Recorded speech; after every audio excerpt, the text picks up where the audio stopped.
qu'il s'agissait de ma dernière intervention dans les réseaux sociaux, au cours de laquelle je donnais quelques conseils et une mise en garde à M. Atangadji et les autres. On m'a dit que c'était de nature à créer le trouble et à pousser à l'insurrection.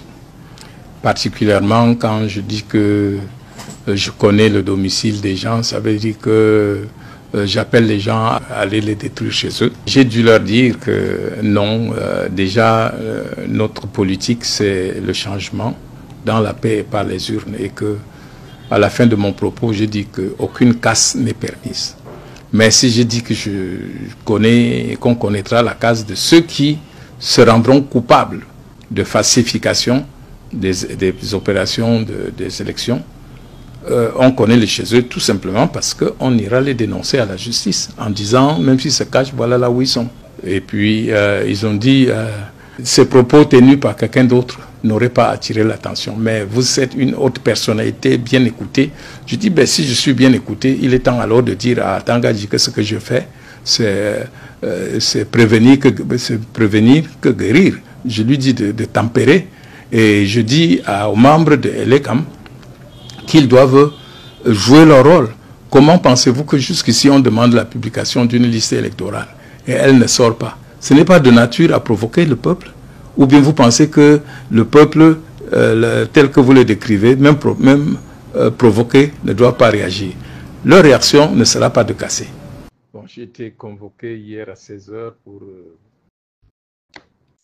par le biais de mon avocat pour me rendre chez le préfet aujourd'hui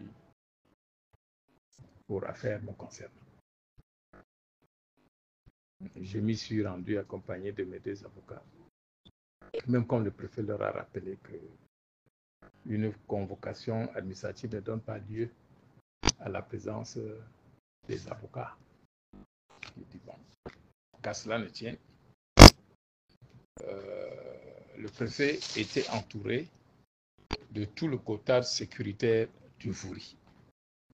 Tous les hauts responsables, CEMIL, commissaire spécial, surveillance, tout ça.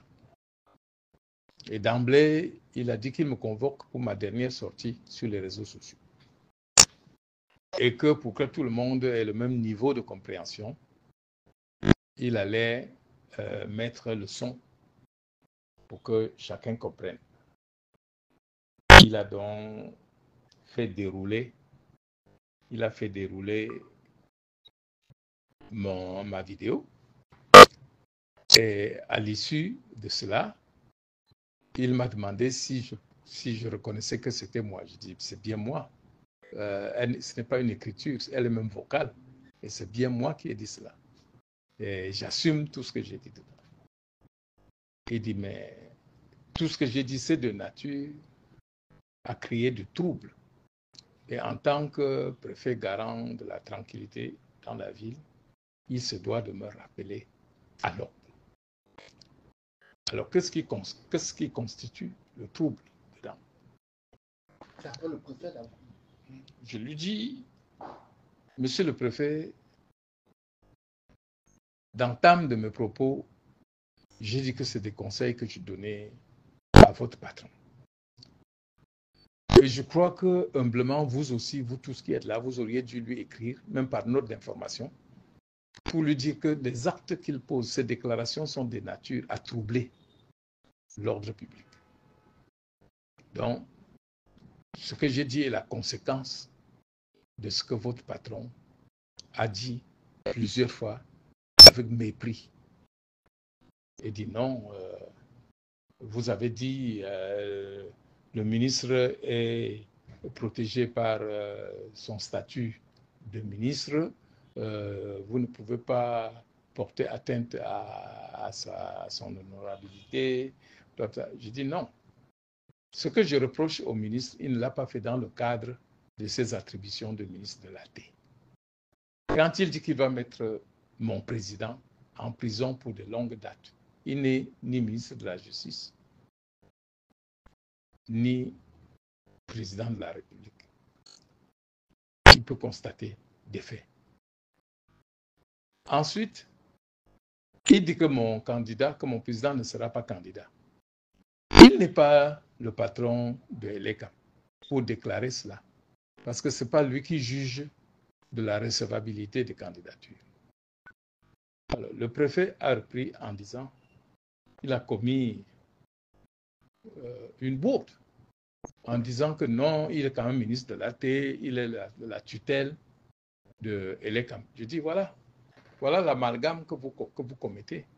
On nous a dit, sauf si c'est pour nous tromper, que l'ECAM est une institution indépendante.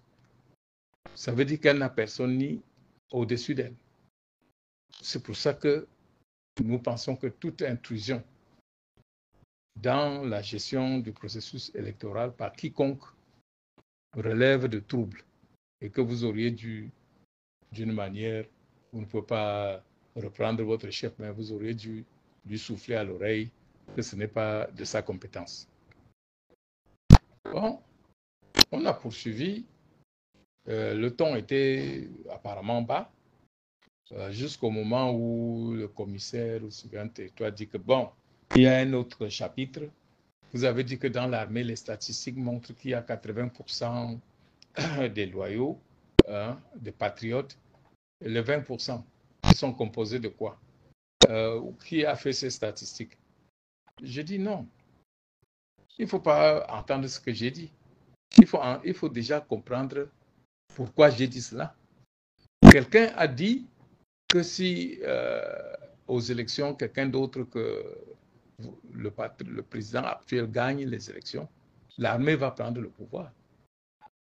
L'armée va prendre le pouvoir parce qu'il pense que l'armée est anti-républicaine. C'est pour ça que je lui dis qu'au bas mot, il y a au moins 80% de républicains dans l'armée. Donc l'armée ne prendra pas le pouvoir. L'armée sera garant de la justice et de la liberté et de l'application des textes régissant un pays démocratique. Il dit non, l'armée est à 100% fidèle. Je dis, on n'a pas dit que l'armée sera infidèle. Quelqu'un a dit que l'armée va prendre le pouvoir. Donc, si prendre le pouvoir pour vous, c'est la preuve de fidélité, je me demande donc à quoi sert l'armée. Donc, quand le type dit que l'armée va prendre le pouvoir, je dis non. J'aurais même pu dire 51%. Ça veut dire que la majorité dans l'armée n'est pas d'accord pour tout cela. Donc, je vous garantis donc que c'est une réponse. Et ce qui est marrant, c'est que dans tout ce que vous avez dit là, c'est les conséquences qui vous intéressent et non la cause. Quelqu'un dit que l'armée va prendre le pouvoir. Je dis que non. L'armée, au moins 80%, reste des républicains. Tu dis que non. J'ai dit qu'il y a des mauvais dans l'armée. Bon, je peux également vous dire comment on peut estimer l'état d'esprit dans l'armée. Quand je quitte ici pour aller à Bafoussam, il y a au moins 20 contrôles en route. Il y a des contrôles où on m'arrête et on me parle gentiment, on prend mes pièces. Il y a des contrôles où vous trouvez des gens hargneux tu te dis que mais qui a mis ce genre de personnes dans l'armée? Mais ces gens hargneux sont infimes par rapport C'est pour ça que je dis que l'armée ne peut pas se mettre au service du mal, comme les gens pensent. Ils veulent insister, je dis non, il n'y a pas plus sourd que celui qui ne veut pas comprendre. Il dit bon, vous dites que vous avez repéré les maisons des gens. Je dis, on n'a pas repéré les maisons des gens. On a dit qu'on les connaît et on connaît où ils habitent. Et on ira les chercher pour les traduire à la justice. Au cas où ils commettaient quelque chose de répréhensible. On n'a pas dit que là où ils sont en danger. Ils seront en danger parce que le peuple ira les chercher. Il dit, pourquoi le peuple? Je dis, mais parce qu'il y a déni de justice. Nous avons porté plainte devant la Cour constitutionnelle, qui est le garant de la constitutionnalité des faits. Et cette autre institution a dit que non, elle était incompétente. Et elle nous a désigné quelque chose à l'échelle, au bas de l'échelle, comme compétent. Et là-bas, on nous a dit aussi qu'on est incompétent. Mais nous nous plaignons, qu'est-ce qu'il nous reste à faire? À résister. Quand on vous refuse la justice, vous avez le droit de résister. Il dit, bon, et pourquoi vous ne citez que Elecam et la Cour constitutionnelle. Je dis, nous sommes dans le domaine des élections. Les personnes qui interviennent, c'est Elecam, c'est les tribunaux et la Cour constitutionnelle. Et j'ai dit que nous ne prendrons pas une institution. Nous prendrons dans l'institution qui a fait quoi.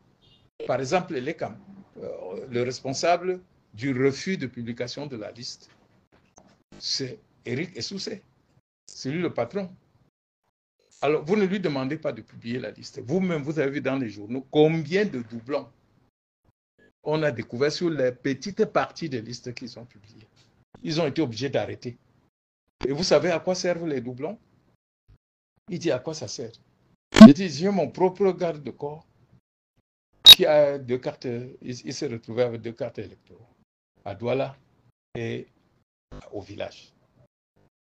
S'il vote au village, Elecam sait dans quel bureau son nom se trouve ici. On votera pour lui. Au profit de qui, on ne sait pas. C'est pour ça qu'on dit, mettez la liste pour qu'ensemble, si nous voulons que les choses soient transparentes.